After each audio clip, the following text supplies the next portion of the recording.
श्री गणेशाय नमः। आओ सीखे ज्योतिष चैनल में आप सभी का स्वागत है।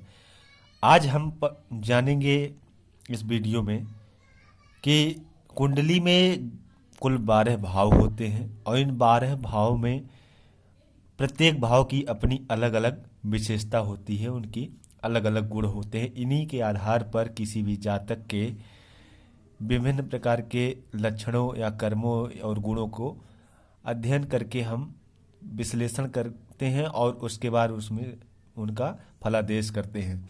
तो आइए शुरू करते हैं। जैसा कि आपको मालूम होगा, ये प्रथम भाव है, लग्न भाव भी इसे कहते हैं। इससे किसी भी जातक या किसी भी व्यक्ति के जिसके बारे में कुंडली देखी जाती है, उस कुंडली में प्रथम भाव से हम क्या क्या देखते हैं इसको जान लेते हैं। प्रथम भाव में निम्न चीज़ें आती हैं जिनके बारे में हम उस भाव से उसका फलादेश करते हैं। नंबर 1 है शरीर, किसी भी जातक का शरीर कैसा होगा। उसके बाद रंग है, उसके शरीर का रंग कैसा होगा। रूप, बनावट, शारीरिक और मानसिक दशा उसकी कैसी रहेगी, उसका व्यक्तित्व कैसा होगा, मूल स्वभाव कैसा होगा, और शरीर पर होने वाले घात यानी अपघात, उस पर नुकसान देने वाले या चोटिल करने वाले स्थितियां कैसी बनेंगी, और साथ ही साथ उसका अपना व्यक्तित्व, आयु प्रमाण और माता पिता आदि के पूर्वज यानी माता पिता हो गए और पूर्वज के बारे में वहाँ से विश्लेषण करके फलादेश किया जाता है। ये तो हो गया मित्रों लग्न भाव या प्रथम भाव के बारे में जानकारी। अब अगर धन भाव या द्वितीय भाव की बात करें, धन या द्वितीय भाव, इसे दूसरे नंबर के भाव को कहते हैं। तो इसमें क्या देखते हैं, इसमें हम देखते हैं किसी भी जातक के धन संबंधित संचय, मतलब धन को कैसे इकट्ठा करेगा, वो धन बचेगा कैसे, पैतृक संपत्ति उसे कितनी मिलेगी या नहीं मिलेगी, जातक के मुख के बारे में यहाँ से विश्लेषण करते हैं, उसके जीव के बारे में विश्लेषण करते हैं, जिह्वा भी कहते हैं जिसको, नेत्र हो गए यानी आँख से संबंधित रोग और सब परेशानियों के बारे में यहाँ से विवेचना करते हैं, या अच्छा रहेगा नेत्र उसके बारे में। इसी तरह से मृत्यु का समय, वाक शक्ति, बैंक बैलेंस और बंधनकारी परिस्थितियां, जेल यात्रा या और तरह तरह की बंधन या दंड से संबंधित चीज़ें हम द्वितीय भाव से विश्लेषण या विवेचन करते हैं। इसके बाद आगे बढ़ते हैं। अगर तृतीय भाव की बात करें तो तृतीय भाव में जातक के लिए इस भाव को पराक्रम भाव भी कहा जाता है। पराक्रम भाव ज़्यादातर ये किसी भी साहसिक कार्य के लिए, कोई भी जातक अगर कोई साहसी या रिस्क वाला काम करता है तो उसमें ये निश्चित रूप से तृतीय भाव प्रबल होगा, इस भाव का उस पर अच्छा प्रभाव होगा, तभी वो कर पाता है। तो इसको देखते हैं और साथ ही साथ उसमें धैर्य के बारे में यहाँ से गणना करते हैं।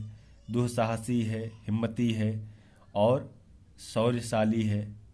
साथ ही साथ खेल या अन्य साहसिक अभियान में उसमें चालाकी कैसा है, कितना होगा, दाहिना हाथ, कान से संबंधित समस्याएं या फिर उससे कैसे समाधान पाएं, और कान, भुजाएं, कंधा, इसी तरह से भाई बहन की संख्या और सुख संबंधी, भाई से मतलब सुख मिलने वाला वो चीज़ें, और साथ ही साथ देखते हैं पत्नी का भाग्य और सौतेली माँ का हम यहाँ से विवेचन और विश्लेषण करते हैं।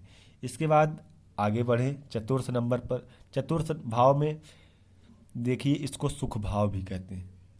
मुख्यतः यहाँ सुख, किसी भी व्यक्ति के सुख संपत्ति की स्थिति कैसी होगी, यानी सुख मिलेगा या नहीं मिलेगा, उसके बारे में यहाँ से विवेचन किया जाता है। साथ ही साथ ये माँ का सुख का घर है, यानी माँ का सुख मिलेगा या नहीं मिलेगा, माँ से उसका संबंध अच्छा रहेगा या नहीं रहेगा, ठीक है।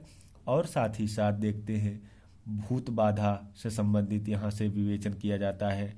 जन्म स्थान का सुख मिलेगा कि नहीं मिलेगा, भूमि सुख और गृह से, घर से संबंधित सुख, और भौतिक सुख साधन उसको मिलेंगे कि नहीं, पेट, पसलियाँ और स्तन, और इस तरह से जातक को मिलने वाले उपहार के बारे में यहाँ से हम गणना करते हैं। और इसी तरह से दाम्पत्य जीवन में आने वाले अदालती झगड़े या और उस तरह से चीज़ों को भी हम यहाँ से देख सकते हैं। यहाँ से लड़की अगर पत्नी है तो पत्नी के लिए पति का व्यवसाय का भी यहाँ से विवेचन करते हैं, और उस गुप्त योजनाओं के बारे में भी यहाँ से विवेचन किया जाता है किसी भी जातक का। अब बात करेंगे हम पंचम भाव की। तो मित्रों, पंचम भाव को संतान भाव भी कहते हैं, और पंचम भाव से हम क्या क्या चीज़ें देखते हैं, जानते हैं, किसी के बारे में क्या क्या विश्लेषण करते हैं। तो पंचम भाव में किसी भी जातक या जातिका का शिक्षा कैसा होगा, उच्च शिक्षा रहेगी, और विद्या से संबंधित विवेक यानी उसका दिमाग कैसा होगा, ज्ञानवान होगा या फिर मूर्ख होगा, या फिर संतान की स्थिति कैसी देखते हैं। जातक के प्रणय संबंध, प्रेम से संबंधित संबंध को भी यहाँ से विवेचन किया जाता है।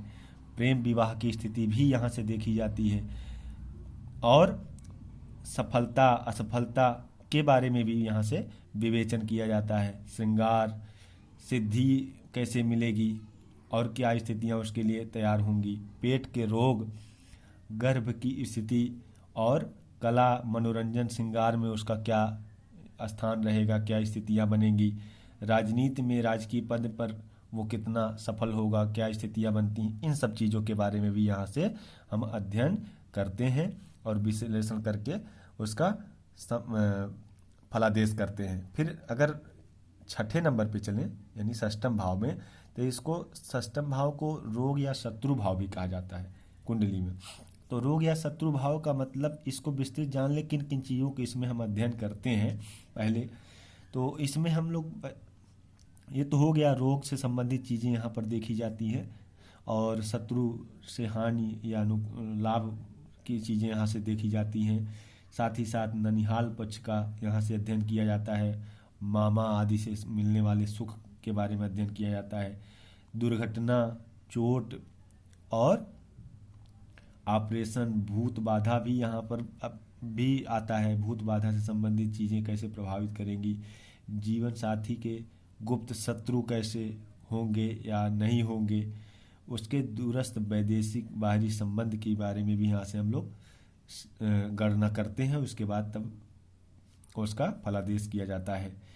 और अनावश्यक खर्च पर भी हम यहाँ से अध्ययन करते हैं। किसी भी जातक का अनावश्यक खर्च है तो उसके बारे में भी यहाँ से अध्ययन करके विश्लेषण करके तब जा करके उसका फलादेश किया जाता है। इसी तरह से अब सप्तम भाव की बात करें तो सप्तम भाव में मित्रों बात करेंगे, लेकिन इसके लिए हम अगली वीडियो में बात करेंगे।